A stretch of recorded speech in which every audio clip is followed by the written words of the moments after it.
where we store all of the recordings and everything for the class, inshallah ta'ala. So if you don't have that, just somebody will send you a link. Yeah, ask one of the brothers. Bismillah. أعوذ بالله من الشيطان الرجيم. بسم الله الرحمن الرحيم. والصلاة والسلام على سيدنا محمد وعلى آله وصحبه وسلم تسليما كثيرا.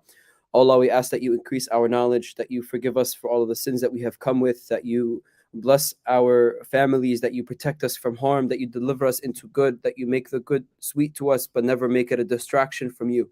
Oh Allah, we ask that you increase our hasanat, our good deeds, and that you enter us into your Jannah without hisab. Allahumma ameen. For us and our loved ones. Allahumma ameen. Wa sallallahu ala Sayyidina Muhammad wa ala alihi wa sahbihi wa sallam tasliman kathira. So, last week, we defined siyam, the term siyam in Arabic. We defined it two ways. So we said lughatan wa shar'an. Lughatan, linguistically, and shar'an, in terms of sharia or in terms of law. So we're thinking of legally, because usually terms are of two meanings, okay? We want to make sure that we define separation between the two, because sometimes you may bring a certain term up that the context of it doesn't make sense outside of what you're talking about. So siyam outside of talking about law means to abstain from something. But in law, it means to abstain from what? In terms of our act of worship, the siyam of the fasting for worship. What is it? What are we abstaining from? What are we not doing in Ramadan? Not eating. What else? Drinking. And the last one? No sex. So three things. Okay? We don't do the no sex part for the kids, but you guys are older now, so we have to discuss it because you guys are about to enter marrying age soon, inshallah. Quick question. So, when you're married, it's different, though, right? Like, no. So you cannot have relations between husband and wife. It's husband and wife. Not like you can't. Sex outside of marriage is forbidden in Islam. But husband and wife, you may do so at night, only at night. That's it. But during the day, when you are actually fasting, it's like food. Like it follows the same rules. So everything is good during the nighttime. But once Fajr comes, once the dawn comes, you have to start fasting, and you do that until sunset. We'll talk about it in a minute, inshallah. So Allah Ta'ala commands fasting the month of Ramadan upon all Muslims. We said if you disbelieve in this, if you say that the fasting during the month of Ramadan is not an obligation, then we would consider you outside of the faith of Islam. Okay? We would consider you outside of the faith of Islam. And so we consider Ramadan, the fasting of Ramadan, to be of the 5 pillars of Islam itself. Today, now, let's talk about fasting, and let's talk about how we're, more specifically, mufsidat as-siyam. The stuff that breaks our fasting. What breaks our fast? So we're going to divide it into two categories. The first category, this is very important to note. So if you have notes or if you want to take it on your phone, text it. This is really important. The first category is that you must repeat the fast and you have to do the kafara. We'll talk about the kafara after. Kafara doesn't mean kafir. It comes from the same root, but we'll talk about both of those things after. So repeat the fast and kafara. K-A-F-F-A-R-A. Kafara. Okay? Kafara. I think you like from like South Jersey or something. Kafara. For the Sopranos or something like that. Okay. The second. وقس يوجب القضاء دون الكفارة. The second category is repetition or repeating the day of fasting, but there's no kafara on you. Okay, so category 1, kafara, repeat. Category 2, no kafara, but repeat. So, what is in the first category? What is in the first category?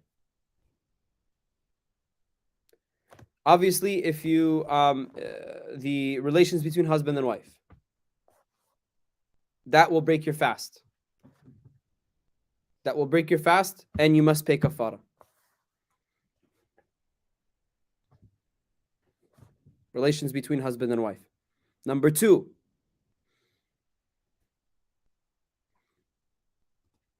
to purposely vomit without like reason. So if you're going to vomit, you're only vomiting when you're sick. So don't even ask about it. So you're sick, you shouldn't even be fasting in the first place. If you throw up, even in school, if you throw up, they send you home. It's automatic. Like they don't even keep you there at all. They're like, just go home. We don't want you around here. You're gonna make the rest of the school sick. Go home, straight home. Okay. So if you throw up, you're considered sick, and it's important that you actually take the day off because your body is telling you like, hey, like I need a reset if you throw up. Okay. So this though is different. This is purposely throwing up, like making yourself throw up. Okay. So that breaks your fast, and you have to pay kafara for that. The third,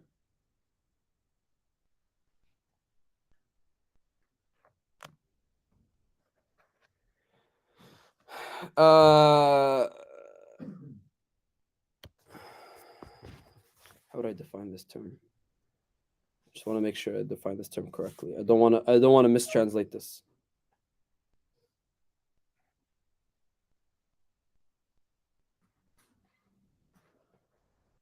Yeah. Okay. So the purposely making like purposely putting a liquid or similar substance into your throat from your mouth only. So like purposely drinking. Purposely drinking. Purposely breaking your fast.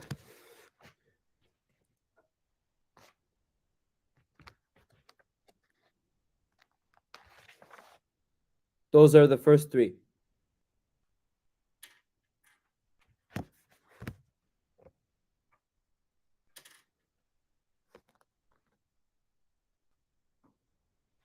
Any questions on those three? Any questions on those three? No? So what was the first one? What was your question? You answered your question. Islam is easy. Don't overthink it. Medical. Oh, okay, I'm sick. You see, so if you are sick, you're gonna make it up later. So last class we've said if you're sick, it's an excuse to not fast. If you're what is it? We also said pregnant. We also said what other things? Traveling, right? And so if you're from these kinds of categories where fasting becomes physically difficult for your body, or you're just old. Some people are just old. Like old is 100% an excuse for everything. Just being old, like I mean like old, like 80, 90 years old. You really can't do anything about your body. And so if you're not getting what you need nutrition wise, it could put you in serious like health risk. So for those categories, we always say like those people, they're excused. So if you're sick, you're excused. You still have to make it up, right? So you have to make up those days of fasting that you missed, one way or another. If you're old though, or if you're like physically unable to make those days of fasting before the next Ramadan, then you pay a fidya. You pay a fidya. It's the cost of one meal. You give it to the masjid, or you give it online. There's like Islamic Relief or these lot of nonprofit organizations.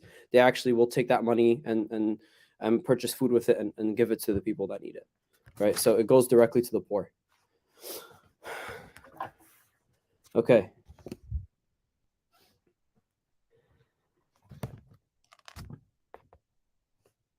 Now let's talk about that which breaks our fast. I'll come back to the kafara bit. Now let's talk about al-mufsidat allati tujabu al-qada dun al-kafara. The things that break your fast, okay? And obligates a repetition of your fast, but does not require a kafara.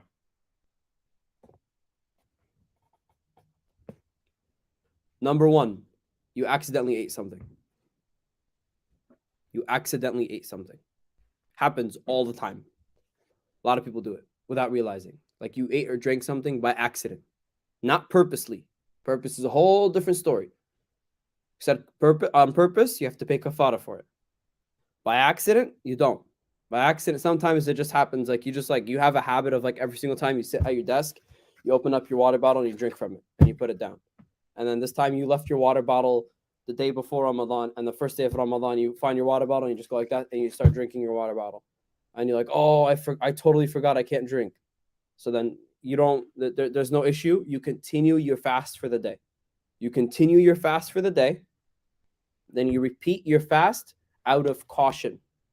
Out of caution. After Ramadan, another day. So you just mark it in your head like, I have to repeat one day of fasting because I messed up that one time. It's not the end of the world. There's no issue. You're not sinful. It's not like alhamdulillah, it's a mistake. So khalas, no problem. Any questions on that? Hopefully there's no questions on that. Also, I shouldn't have to stress this, but like, let's say like you had like a nice hamburger from like Zach's Burger or something like that, and it's like juicy and you forgot it and you start eating it. You're like, oh man, oh wait, but it's Ramadan. I should like stop eating. This is a big problem. Oh, but this is a major fitna. You know what I mean? Let me think this over. That's inadmissible, right? So you're continuously eating purposely. So that puts you in another category. So as soon as you remember, spit it out. If you swallowed it, khalas, no more. Okay, if you swallowed it, no more. Just leave it at that and continue your day of fasting. You are required to make up the day. You are required to make up the day.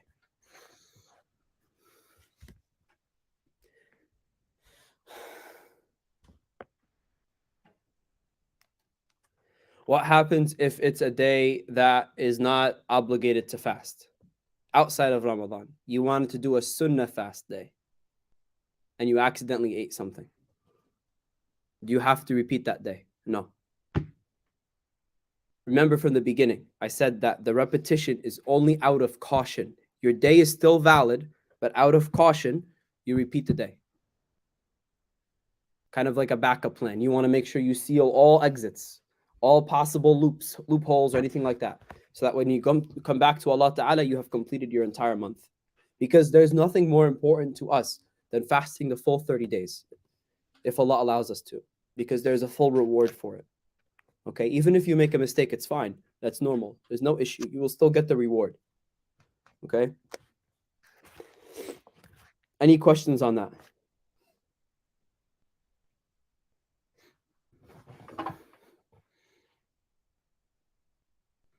Any questions on that? No? طيب. The last category. There's actually a hidden third category. You guys ready for this? You don't have to make it up and you don't have to pay kafara.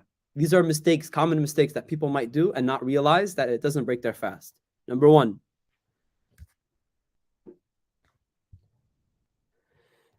like if you throw up,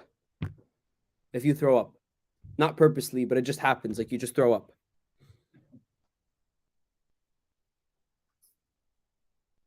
If you throw up, but you don't swallow anything out of it, like it just goes out. This is kind of gross, right? But we have to explain it, right? So if you're throwing up, food comes out, blah, that burger that you were enjoying, food poisoning, comes out of your stomach, out of your mouth, and onto the floor. You don't try to like throw it up, it throws up in your mouth, and you swallow it back in. Some people might do that by accident. That's invalid. It might come up here. This isn't throw up yet. Throw up is it leaves your throat and out of your mouth. It comes into your mouth. Once it leaves the throat area, we consider it like food. Like food. So if it comes back in, it breaks your fast. But if it goes out and it stays out, then it doesn't break your fast. So throwing up doesn't necessarily break your fast. Because sometimes, and this is an exception to what I was talking about throwing up, you're not actually sick. It might just be something that you're allergic to or it displeased your stomach momentarily. So you throw up, comes out of your mouth, and you're like, oh no, this is a problem. Did I break my fast? You did not break your fast. Number two,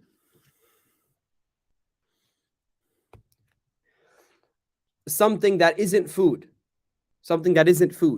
reaches your throat like dust. Something that isn't food reaches your throat like dust from the street or like flour. We wouldn't consider flour food. Nobody goes, I can't wait to have a bowl of flour today. It's not nobody does that, right? So it's not like sugar. Sugar, you might, yeah, that's food. because it's like a substance. It's refined. You could potentially eat it. Like people shouldn't be eating spoons of sugar, but it is what it is. But for flour, this is a little bit different. It's powdery. It's not necessarily something that can get into your throat easily. Okay, and so you might have like a little bit that gets into your throat. Like for example, you're trying to prepare food for Ramadan for iftar, and you're moving things around, and you plop the bag of flour on the counter, and poof, it gets in your mouth and nose and your throat. Oh no, no, not flour like a plant. Flour like for bread. Flour for blood. Flour with the U. Flour with the U. Nobody's eating that. That also applies. I hope nobody's eating a bowl of daisies or something like that. That's kind of crazy too. No. No, that as well. That like if pollen got in, like that doesn't break your fast because that's not technically food. Yes. So you're allowed to brush your teeth. You just have to make sure that nothing gets through your throat, because the toothpaste isn't the issue. What comes along with the toothpaste? There you go. No, saliva does not count. You can't do anything about saliva. How can you do something about it's in your mouth? There's nothing to do about saliva. That's a good question, though. That's a good question. All right. So the issue is not about toothpaste. Right. We wouldn't consider toothpaste to be food, but yes, if it goes through, if you're going like this and like you're crazy and you just start squirting pounds of toothpaste, yes, that breaks your fast. You're also going to throw up and get really sick from it. So you shouldn't do that in the first place. Like that's nuts. Bismillah. Number 3.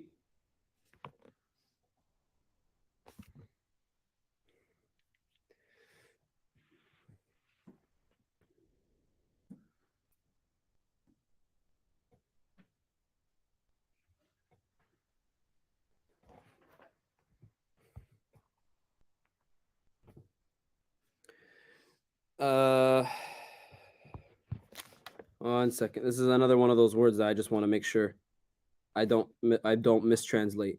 I know what it means. I just don't want to mistranslate this word, because if I do, that there's legal implications.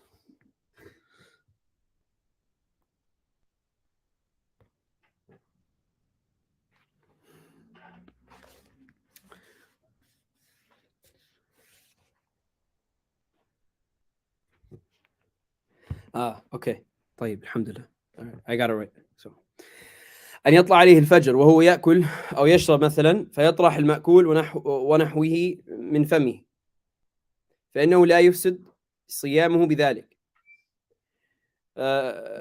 Fajr comes in, the time for Fajr. So number 3, the time for Fajr comes in, and you are like eating, right, in your bowl, like getting that oatmeal frosted flakes in, and you hear the Imam go Allahu Akbar, Allahu Akbar, and then you have like your mouth is just filled with stuff, right? If you at this point, don't swallow. You have a break in your fast, but you need to get that food out of your mouth. Yes. So Ramadan starts after, as soon as the Fajr starts, Ramadan starts. Yeah, the fast starts. So what happens if you're eating like the last second, like you're like eating, right? So if you're eating and you got that bread in your mouth, and Imam says Allahu Akbar, you got to take it out of your mouth, spit it out, rinse out your mouth, and go for salah. Yeah, some people wait to the end of the adhan, and they're like, oh, he's still going. Oh, this is a great story.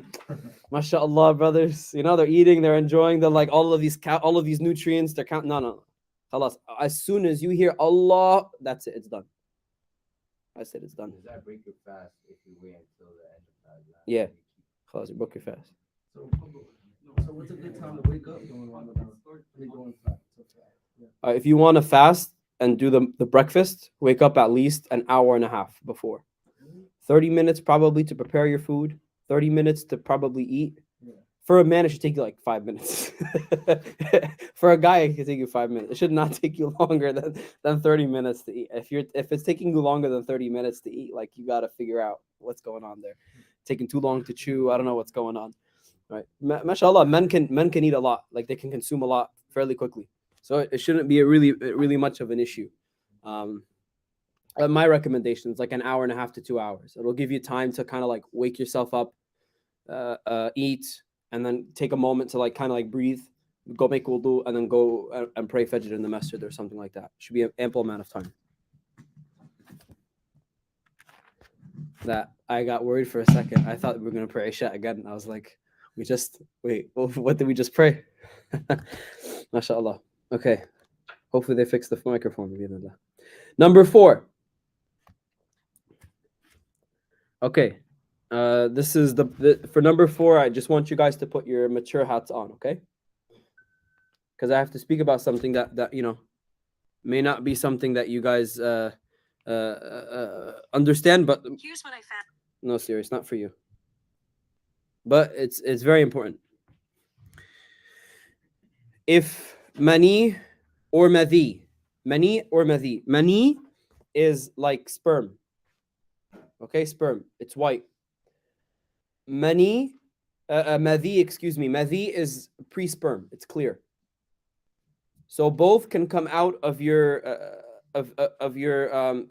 organs from simply by looking at something or thinking about something for like momentarily. This doesn't break your fast. This will not break your fast. Okay? There might be other implications, but initially this doesn't break your fast. Let me explain further. This is not going and continuing to stare and continuing to look and continuing to think and continuing to wonder and imagine and all of this stuff.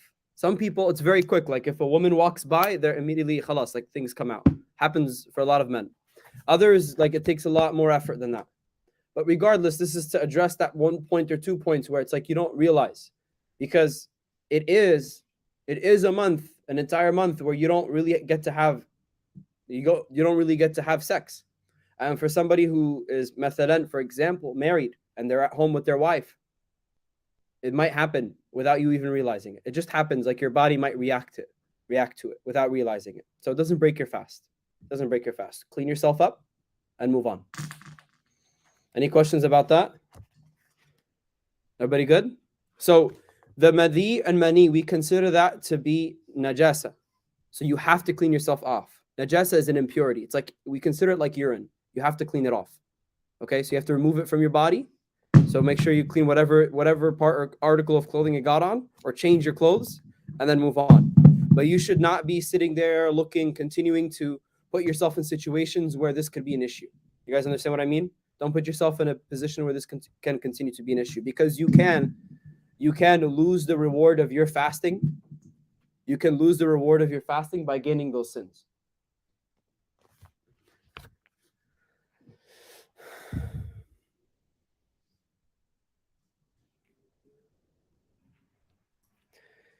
Number 5 is swallowing your saliva. Swallowing your saliva. So for the saliva, the same question. It's like, oh, does it break my fast? No, it does not. Okay, because it's naturally part of your body, and it's not something that you can't sit here and keep drinking your saliva and be like, oh yes, alhamdulillah, I'm good. Like I'm not thirsty anymore. That doesn't work. A lot of kids in like elementary school try that, never works. They stay thirsty. The only thing that can really quench your thirst is a liquid like water.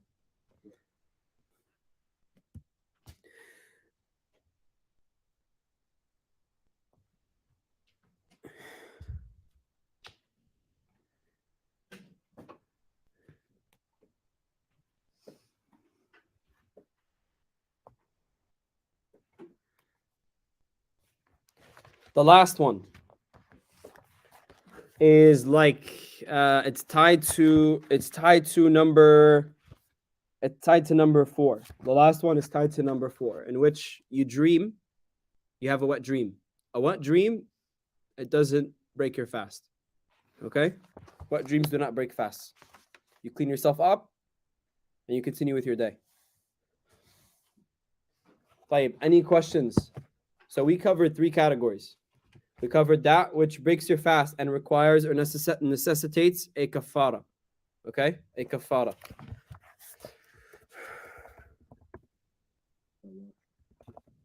Make up fast and make up going up, but you don't swallow any of it And then the rest of what you give, does that fall back under repeating the day of repeating fasting but no kafara, or no, like not making up the fast? One moment. One moment.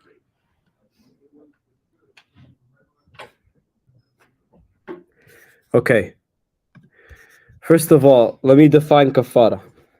Kafara is the fasting of shahrain mutatabi'ain. Shahrain mutatabi'ain. 2 months straight. It's a big deal. Do not put yourself in kafara position to have like an issue with Allah and have this of like fear Allah in Ramadan, fear Allah. Or if you can't do shahrain mutatabi'ain, then you feed 60 poor people. 60 poor people. The cost of a meal in New Jersey is about $25 now. 25 times 60 is how much?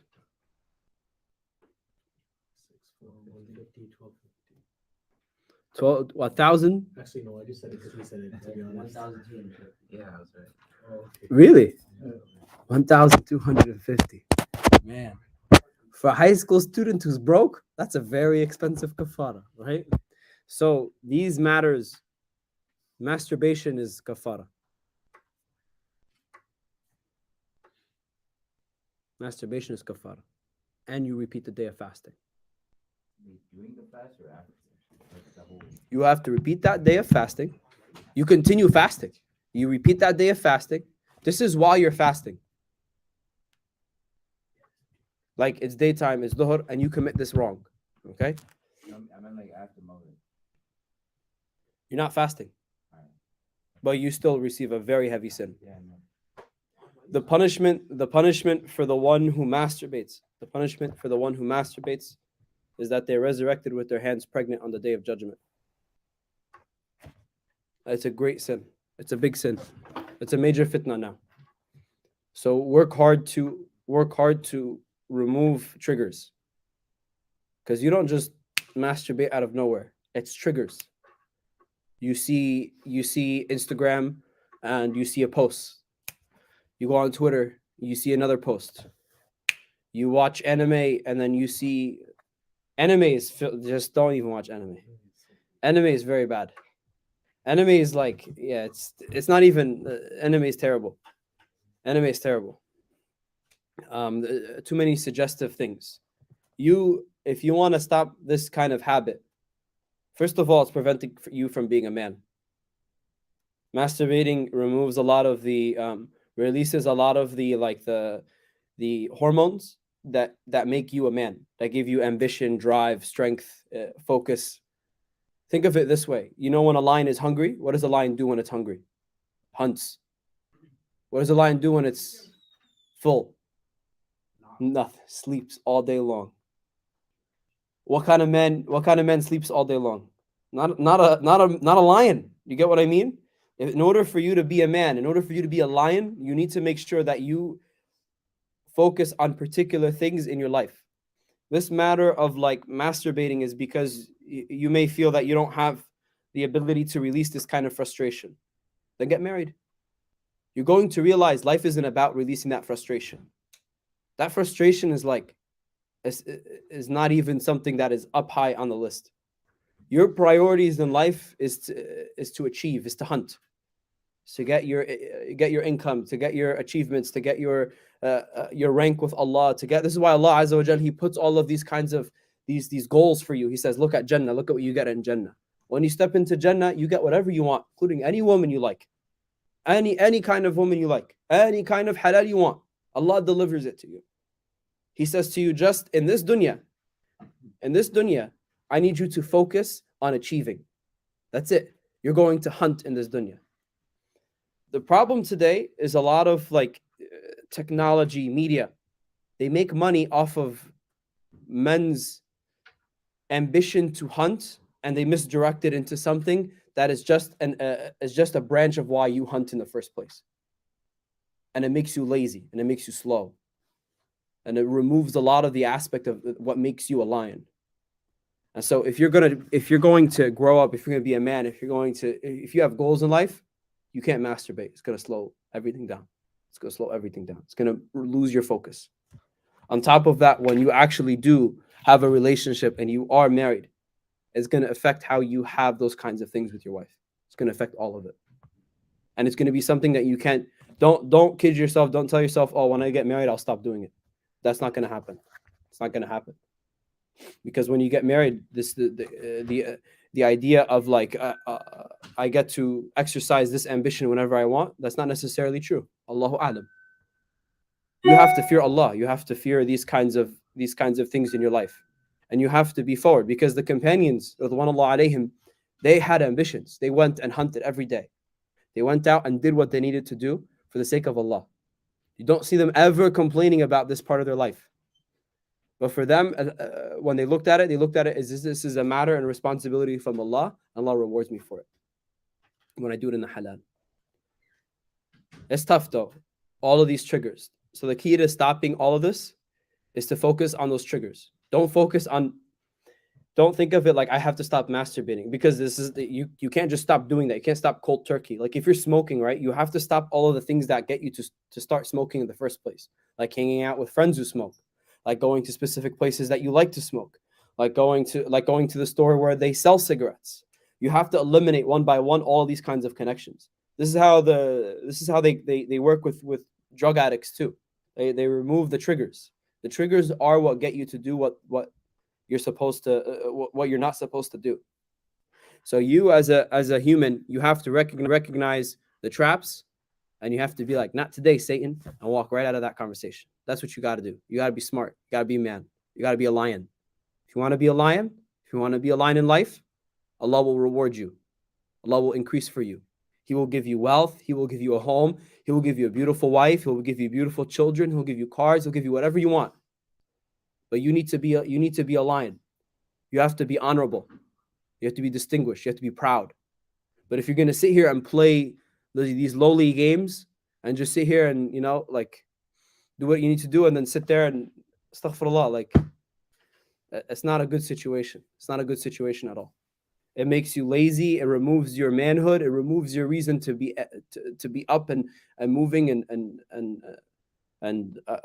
removes that aggression, that the good aggression, not the bad aggression, but like the good ambition that makes a man. So avoid this at all costs. Avoid it at all costs. Do whatever you can. Fight it, because when you fight it, Allah will reward you so much for it. That's all. Allah says, وَمَن يَتَّقِ اللَّهَ وَيَصْبِرْ. Whoever has fear of Allah and is patient, Allah will give them an opening from that which they don't even know. You don't even realize. Allah will open doors for you, and you'll be like, where am I now? You'll start making millions. You'll start having all of the options in front of you. Any woman you want to have, whatever it is, Allah will provide it for you. And the halal. And what's even better about halal is you get hasanat every single time you use halal. Can you imagine that? You get hasanat every time. Allah rewards you more and more and more and more and more. You go and you have relations with your wife, Allah rewards you. You go and you spend time with your children, Allah rewards you. You go and you work a halal job, Allah rewards you. Not just the money you make, Allah rewards you over the money you make, because you're going out and you're seeking halal. Allah will never, ever, He will never make you a loser if you go for halal. He will always make you a winner. You will always be a winner. So I said, be a lion. Just remember that. Next time you have a trigger, whatever it is, remember, I'm a lion. I don't mess around here. All of these low, like, these are all kittens who's sitting here looking at all this stuff, masturbating. They're kittens. I know. I want to be a lion. I want to be above this. I want to be a king. I want to be above all of these things. So, as the internet says, stay strong, kings. Stay strong. Okay.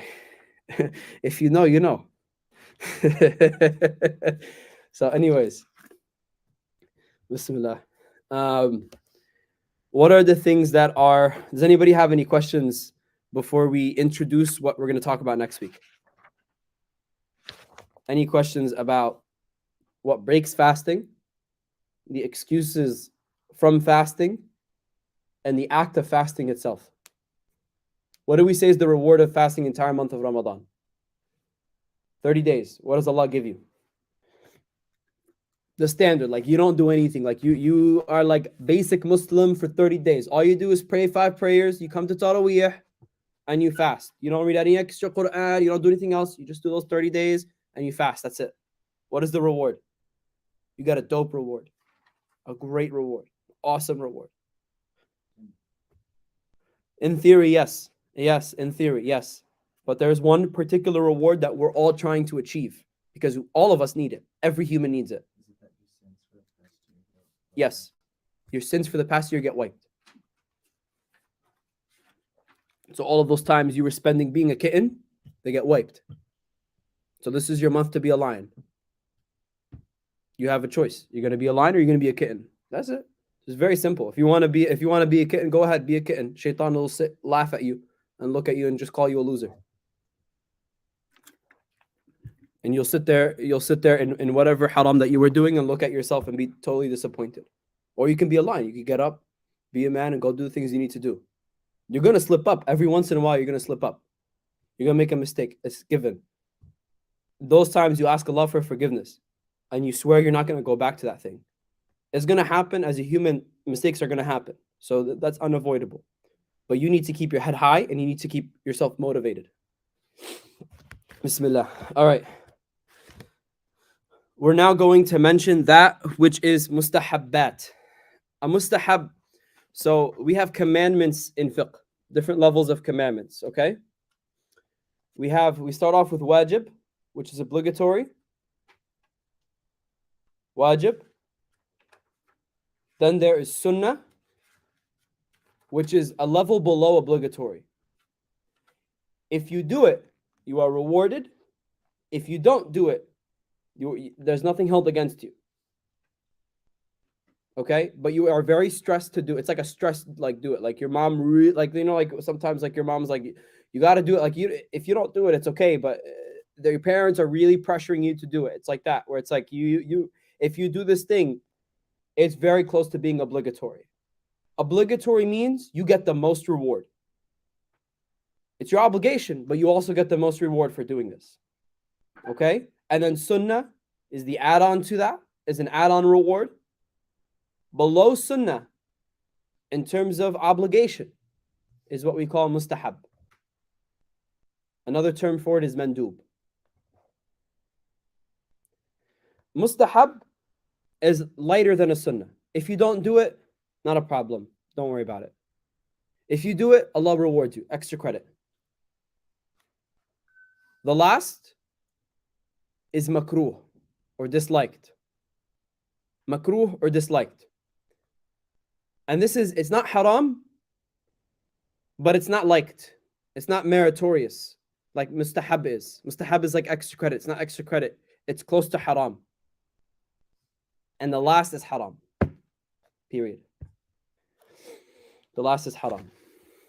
So you have what is it? Wajib, sunnah, mustahab, makruh, haram. So mustahab, which is in the middle, which is extra credit. We're going to be talking about that next week, inshallah ta'ala. But there is like actions that we can do as Muslims during this month to capitalize and get these extra rewards. And we have a nice list here of 5 different things that we can do, even more than that, actually. We have 9 different things that we can do. We'll talk about them next class. And 5 different things that we shouldn't do that are makruh. They're not haram, but they're just makruh. طيب. Last but not least, any questions on fasting before we wrap up class for today? Everybody good? What's the number in America? How much point should there be under repeating the day of fast? 1? Yeah, it's 1. Oh, that's why. There's only one thing. Yeah, one thing. The rest fall under. It's accidentally eating. Repeating the day of fast but no kafara, accidentally eating. And the rest just go under no makeup and no yes, because we talked about that whole other category. Yeah. It's like, if you mess up, yes. And then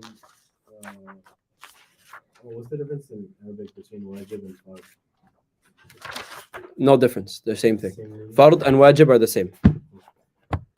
Fard and wajib are the same. For Malikis, they're the same. We're the simple madhab. Okay. we'll talk about that another time, inshallah. That gets into usul al-fiqh, and so I don't want to get into too deep into that conversation because it'll take us. It's a great conversation, but it'll take us a while to explain. Any questions? I'm glad I stood an extra hour because it's my first Ramadan this year. Oh, nice. Alhamdulillah. MashaAllah, brother. Someone MashaAllah. told me to stay. Alhamdulillah. That's Alhamdulillah. the reason why I had to stay. Alhamdulillah, alhamdulillah. May you always stay, inshallah. May you always stay, inshallah. Alhamdulillah. This is our brother, so please make sure that you say salam alaikum to him on your way out. Bidnillah, exchange numbers, communication. Brotherhood is from our faith, and it's from one of the things that we love to do. Bismillah. Subhanakallahumma bihamdik. Nashhadu an la ilaha illa anta nastaghfiru lak wa natubu ilayk. Bismillah ar-Rahman ar-Rahim. Wal-'asr. Innal insana lafi khusr. Illa alladhina amanu wa 'amilu s-salihat wa tawassaw bil haqqi wa tawassaw bis sabr. Assalamu alaikum wa rahmatullahi ta'ala wa barakatuh.